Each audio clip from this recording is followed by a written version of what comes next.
it's me Kate and welcome to my channel. For today's video, finally, I'll be sharing with you my experience on how to become a nurse in New Zealand. I'm just going to share an overview of the process. What are the requirements? It is a do-it-yourself process. You don't need any agency to do this. I'll be adding also some tips and advice on how to succeed on this pathway. I'll be doing this topic in a series. So, welcome to the part 1 of how to be a nurse in New Zealand. So, let's get started. First step you need to do is to go to the Nursing Council of New Zealand website. Here is the link. I will post it here. Lahat ng details nandun. Everything you need to know, it's in their website. So the Nursing Council of New Zealand has 7 standards that you need to meet before starting the registration process. First is the identity. So you need to have a passport copy. Next is the English language test. For IELTS, it is all 7, and then for OET, it is 350 and above or all B in each band. So you need to prepare yourself, you need to review. Thirdly is the current registration. So if you are a registered nurse in a country where you obtain your nursing education, pasok ka dito. Fourth is your nursing qualification. Your bachelor's degree in your home country should be comparable to the New Zealand's level 7. Should be level 7 also.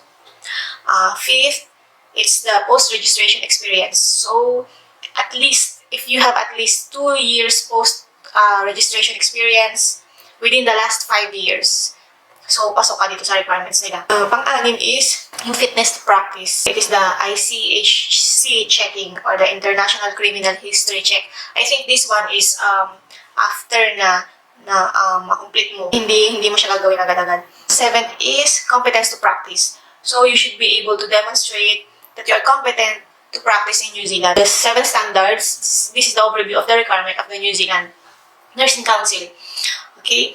So, initially, if you already have a passport copy, you are a registered nurse in the Philippines, you have your registration, and then you have your recent experience, minimum of 2 years in the last 5 years, and you have your English exam result, which is all before OET or all 7 in IELTS, you can now proceed to the next step to apply to the CGFNS. Okay, so ano ba yung CGFNS? Siya yung third party na mag-assess ng documents mo.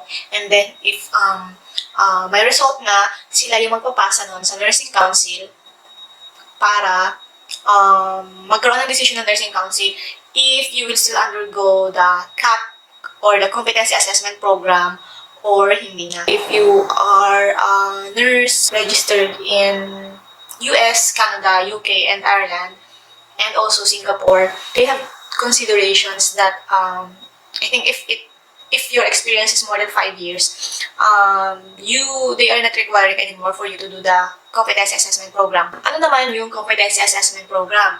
So yung CAP, it enables registered nurses to meet competence requirements of the Nursing Council of New Zealand. It is a 6 to 12 week program, which depends on your school. Usually, it is 2 weeks theory and then 4 weeks clinical placement. You need to complete and pass the competency assessment program for you to be able to get your annual practicing certificate, which is officially you are a registered nurse na in New Zealand. Sounds mabilis lang, diba? Sounds madali lang. Pero, that whole process, usually, it takes around 1 to 2 years. Yung English exam natin is, meron lang 2 years validity.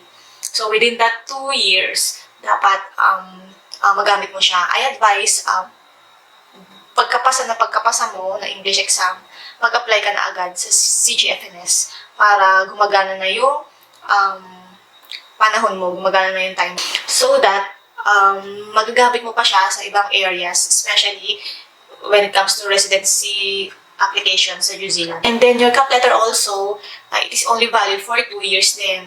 So, within 2 years, dapat magawa mo yung competency assessment program mo or else, ma-expire siya. So, back to zero ka na naman, ulit ka na naman ng process. Here are some of my tips and advice regarding sa pag-apply ng isang registered nurse papunta sa New Zealand. For me, your biggest challenge would be the budget. Okay? So, kailangan mo mag-ipon, you need a lot of money. A lot of money. Pero for me, not that much, unlike or compared to other countries. So, sa Australia kasi, medyo million pesos yung gagastos. Have a realistic budget first. If meron ka ng ganitong budget, then you can proceed na to do your English exam. Napasa mo na siya, you can do your registration na. So, second tip is, if you are currently working, please do not resign. Do not resign yet, okay? So, alam natin na excited tayo and gusto natin makafocus doon sa process na ginagawa natin. Pero, the best decision pala talaga is not to resign yet. Bakit? First, sabi ko nga kanina, you need money. So, malaking tulong yung kahit paano yung maiipon mo habang nag-work ka. Next is, yung experience mo. Yung mga employer and also the nursing council will question your gap experience. For me, mas madali mag-process habang may ongoing kang work. Bakit? Kasi, for example, for me, yung experience ko, meron akong experience sa Philippines and then meron din akong experience sa Saudi. Recently, currently, nandito ako sa Saudi. So, if I resign, syempre, uwi ako sa Pilipinas. Paano ko mapaprocess yung mga documents ko dito sa Saudi? So, like my Saudi council, my registration here, hindi ako yung makapag-asikaso personally and mahirap siya. Hindi siya, alam naman natin na hindi madaling kausap yung mga Arabs dito and mahirap ding makiusap sa ibang tao para maglahad ng papers mo. So, iba pa rin kapag ikaw personally yung gumawa at naglahad ng papers mo. Usually, yung mga na-encounter ko, nagre-resign agad sila, especially if magre-review para sa English exam. So, for me, it's a wrong move. Kayang-kaya mong pagsabayin yung review and yung work. And kayang-kaya mong pagsabayin yung pagpaprocess and habang nag-work ka. Pangatlong tip is research is the key. So, internet will be your best friend. Sabi ko nga kanina, lahat available sa internet. Ako yung ginawa ko, lahat ng hindi ko alam, nag-research lang talaga ako na nag-research. So, available lahat ng steps sa Nursing Council of New Zealand and sa CGFNS International, available sila lahat doon. And meron din tayong mga Facebook groups, marami yan, and sa messengers, you can search that also. And I will post here some of the groups para makahelp sa inyo, malaking help talaga regarding this process. And please also, one more tip, kapag may hindi kayo alam, just use the search button nung group na yun. Please don't just post kung ano lang yung mga tanong nyo, hindi nyo pa alam kasi meron dyan previously na nag-post or meron ng related topic. So, just use the search button nung Facebook group na yon para hindi tayo paulit-ulit at mag-accumulate lang sa timeline ng Facebook group na yon yung mga questions natin na paulit-ulit. Kasi minsan yung iba, since meron na kang ganung related na topic na na-discuss before, hindi na sila, parang tinatamad na sila sagutin yung question mo na yun. Kasi nga, meron naman na existing sa group na ganong topic. So, better always use the search button first before you post any question. Don't be shy to ask. Huwag kang mahiyang mag-PM if wala talaga makasagot ng tanong mo or if you have question na wala dun sa hinahanap mo. Huwag kang mahiyang mag-direct PM dun sa tao na sa tingin mo ay nakakaalam ng answer na yun. Okay, so my fourth tip is prepare ahead of time. Okay, so time is gold. Mas okay yung prepare ka na, especially yung mga documents mo. Kung ano ba yung next step, kung ano yung mga future. Kung pwede mo namang i-prepare ahead of time, why not, diba? Pero always consider yung mga expiration nila, yung mga validity nila.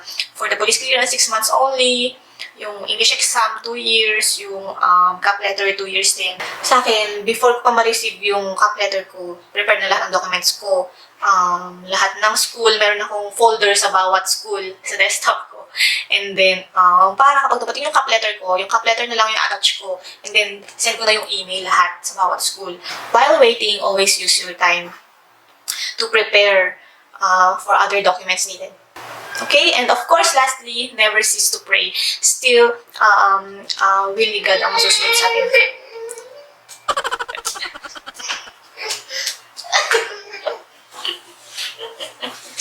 Hi! Say hi! Hi!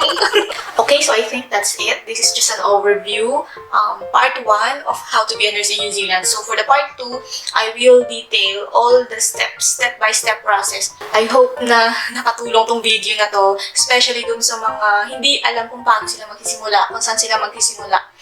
So I think that's it. See you on the next video. Bye! God bless!